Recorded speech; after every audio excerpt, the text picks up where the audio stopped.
दोस्तों कल सुबह 5:30 बजे के करीब ताइवान के हुएलियन सिटी के अंदर में हमें 7.4 मैग्नीट्यूड का एक भूकंप देखने को मिलता है। और इस भूकंप के कारण दोस्तों जब तक हमें वीडियो रिकॉर्ड कर रहे हैं 10 से अधिक लोगों की मृत्यु हो जाती है, 1000 से अधिक लोग दोस्तों घायल हो जाते हैं। लेकिन एक अच्छी बात है कि दोस्तों इसमें डेथ टोल उतना ज़्यादा नहीं हुआ है, क्योंकि दोस्तों 1999 के अंदर में जब इसी के एक शहर जीजी के अंदर में भूकंप आया था, वहाँ पर दोस्तों को 2400 से अधिक लोगों की मृत्यु हुई थी। और ये 25 सालों के बाद दोस्तों अगर आप देखेंगे तो सबसे स्ट्रॉन्गेस्ट भूकंप आपको ताइवान के अंदर में देखने को मिलता है।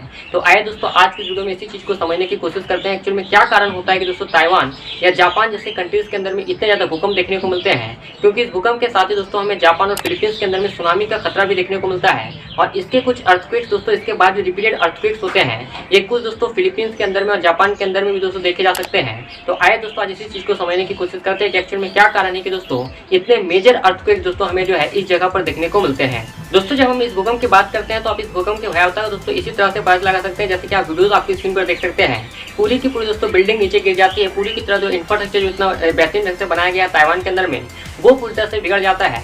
ये जो भूकंप का क्षेत्र आपको देखने को मिलता है जब आप ताइवान को देखते हैं दोस्तों, वर्ल्ड मैप के अंदर में जो आप ताइवान को देखने की कोशिश करते हैं कि जब आप साउथ ईस्ट एशिया में देखते हैं तो भारत से जैसे ही आप ईस्ट की तरफ में चलते हैं तो आपको चाइना देखने को मिलता है, और चाइना के ही निकट में दोस्तों आपको ताइवान देखने को मिलता है। आप इन सभी के दोस्तों बीच में कॉन्फ्लिक्ट चलता है, तो ये हमेशा ही दोस्तों न्यूज़ पे रहा करता है। तो बहुत ही छोटा सा देश है जिसकी कुल पॉपुलेशन दोस्तों आज के समय कुछ आपको 2.3 करोड़ के आसपास देखने को मिलती है। और इस क्षेत्र के अंदर जब ताइवान में आप देखते हैं तो ताइवान के ईस्टर्न क्षेत्र के अंदर में एक हुएलियन सिटी आपको देखने को मिलता है। लेकिन अच्छी बात दोस्तों ये देखने को मिलती है कि ताइवान की जो कैपिटल है ताइपे, वो इसके पूरी तरह से नॉर्थ में देखने को मिलती है, जबकि हुएलियन इसके पूरे ईस्ट में देखने को मिलती है। तो उसका केंद्र दोस्तों कुछ वहीं तक सिमट कर रह गया था। यहाँ पर दोस्तों इस भूकंप के आने के साथ ही दोस्तों एक रिपीटेडली भी मैग्नेटिक वेव्स आपको देखने को मिलते हैं, और दोस्तों खतरा बताया जाता है कि इसके अंदर में सुनामी का भी देखने को मिल सकता है। लेकिन अगर आप डेथ टोल के बारे में, जैसा कि मैंने आपको पहले ही बोला कि दोस्तों डेथ टोल उतनी ज़्यादा नहीं हुई है, लेकिन फिर भी दोस्तों ये पूरे विश्व के लिए एक कंसर्न है। कैसे कंसर्न है इसके बारे में तो हम आज की वीडियो में बात करेंगे ही। लेकिन दोस्तों आज की वीडियो में सबसे पहले समझने की कोशिश करते हैं कि एक्चुअल में इतने ज्यादा भूकंप दोस्तों इस क्षेत्र के अंदर में क्यों आते हैं। दोस्तों सबसे पहले हम समझने की कोशिश करते हैं कि एक्चुअल में इस क्षेत्र के अंदर में इतने ज्यादा भूकंप आते ही क्यों हैं। तो भूकंप आने का दोस्तों आप सबने पहले ना कभी कभी दोस्तों किताब में एक चीज को पढ़ा होगा कि जो भूकंप आने का सबसे प्रारंभिक कारण हमें देखने को मिलता है वो प्लेट टेक्टोनिक की क्रिया हमें देखने को मिलती है। बेसिकली जब प्लेट दोस्तों खिसकते हैं तो उसके कारण भूकंप हमें देखने को मिलते हैं। बेसिकली जब आप वर्ल्ड को देखते हैं दोस्तों, उस वर्ल्ड मैप के अंदर में आपको 16 मेजर के आसपास दोस्तों आपको प्लेट देखने को मिलते हैं। और उस 16 मेजर प्लेट के अंदर में दोस्तों जब आप देखते हैं तो ये जो प्लेट आपको देखने को मिलते हैं, ये बेसिकली ऊपर जो हमारा धरातल है उसके ऊपर में जो क्रस्ट है उसके नीचे ऊपर जो मेंटल देखने को मिलता है, इसका जो ठोस भाग हमें देखने को मिलता है, इसी को दोस्तों हम बेसिकली प्लेट के रूप में जानते हैं।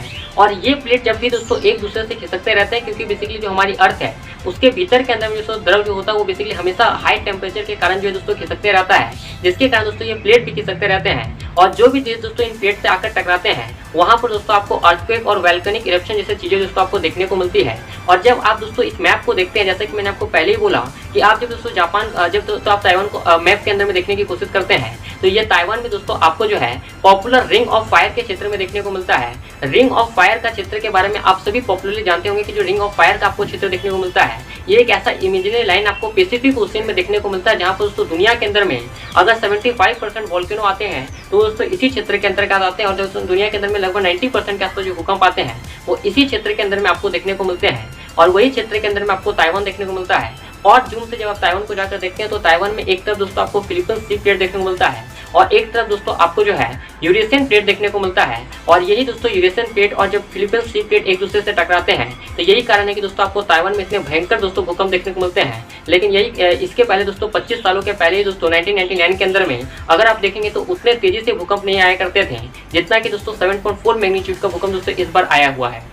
और यही सेम रीजन दोस्तों हमें जापान के अंदर में भी देखने को मिलता है, क्योंकि जापान के अंदर में दोस्तों जब यूरेशियन प्लेट और जापान सी प्लेट दोस्तों एक दूसरे टकराते हैं तो वहां पर भी हमें भयंकर भूकंप देखने को मिलता है। ये कारण दोस्तों जापान में भी हमें देखने को मिलता है। अगर आपको याद हो तो दोस्तों इसी साल के 1 जनवरी के दिन में दोस्तों पूरी दुनिया जो है नए साल को सेलिब्रेट कर रही थी, उसी समय दोस्तों जापान के अंदर में भयंकर हमें दोस्तों भूकंप देखने को मिला था।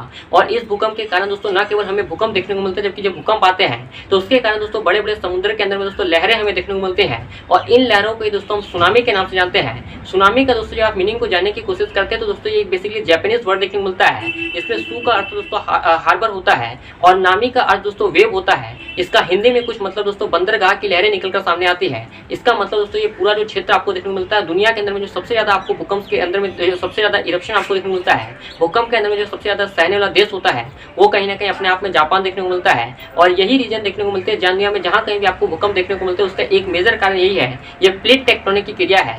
जब भी कोई देश दोस्तों बेसिकली जहाँ पर प्लेट टकराते हैं उनके एकदम वहाँ सामने में स्थित होता है, वहीं पर दोस्तों आपको सबसे तेजी से भूकंप देखने को मिलते हैं। और दुनिया के अंदर में दोस्तों जितने भी बड़े बड़े भूकंप आपको देखने को मिलते हैं वहाँ पर ऐसे ही दोस्तों यही कारण होता है कि भूकंप आपको देखने को मिलते हैं।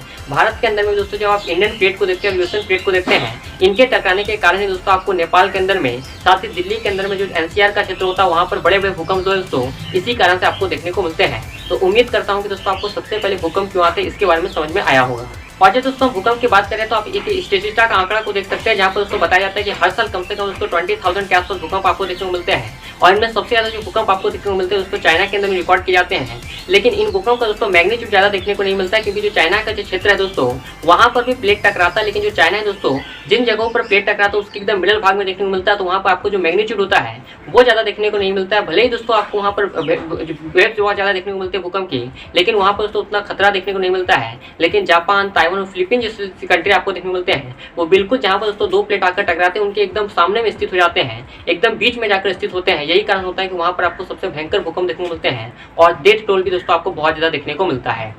लेकिन अब दोस्तों आपके मन में सवाल चलेगा कि एक्चुअल में ये वीडियो करने का हमारा मोटिव क्या है। ये बताना दोस्तों मेरा मोटिव है कि दोस्तों इस वीडियो के माध्यम से मैं आपको बताना चाहता हूँ कि जो भूकंप आपको देखने को मिलता है ये केवल एक साधारण सा भूकंप नहीं है, बल्कि दोस्तों दुनिया में आने वाले समय में इसका एक बहुत ही बड़ा इंपैक्ट हमें देखने को मिल सकता है। क्योंकि दोस्तों आप दुनिया भर की खबरों को देख सकते हैं जहाँ पर दोस्तों ऐसा क्लेम किया जा रहा है कि इस ताइवान के अंदर में आए भूकंप के कारण दोस्तों दुनिया में जो चिप का क्राइसिस होगा फिर से हमें देखने को मिल सकता है। एक्चुअली दोस्तों जब हम ताइवान की बात करते हैं तो उसको दुनिया में हम सेमीकंडक्टर कंपनी के रूप में, बेसिकली सेमीकंडक्टर हब के रूप में देखते हैं, जहाँ पर दुनिया की जो सबसे बड़ी सेमीकंडक्टर कंपनी है TSMC, Taiwan semiconductor manufacturing company, जहाँ पर दोस्तों दुनिया में आप जितने भी चीज़ों को यूज करते हैं उनमें जो भी चिप लगा होता है वो कहीं ना कहीं दोस्तों ताइवान से ही बन के आया होता है। और ताइवान से जब चिप बन के आता है और जब ताइवान में ऐसे क्राइसिस आपको देखने को मिलते हैं तो जाहिर सी बात है कि दोस्तों आने वाले समय में कहीं ना कहीं दोस्तों इसका एक इम्पैक्ट हमें चिप ब्रांड में देखने को मिलेगा, जहाँ पर दोस्तों चिप की क्राइसिस हमें देखने को मिल सकती है और इनकी प्राइसेस भी हाइक होते हुए दिख सकती है। तो एक बहुत बड़ा क्राइसिस दोस्तों हमें देखने को मिल सकता है। फिलहाल दोस्तों ताइवान की स्थिति क्या है वो मैंने आपको बता दिया है। एक्चुअल में भूकंप क्या आते हैं वो क्या हो सकता है वो मैंने आपको बता दिया। इसका इम्पैक्ट जैसा कि मैंने आपको बोला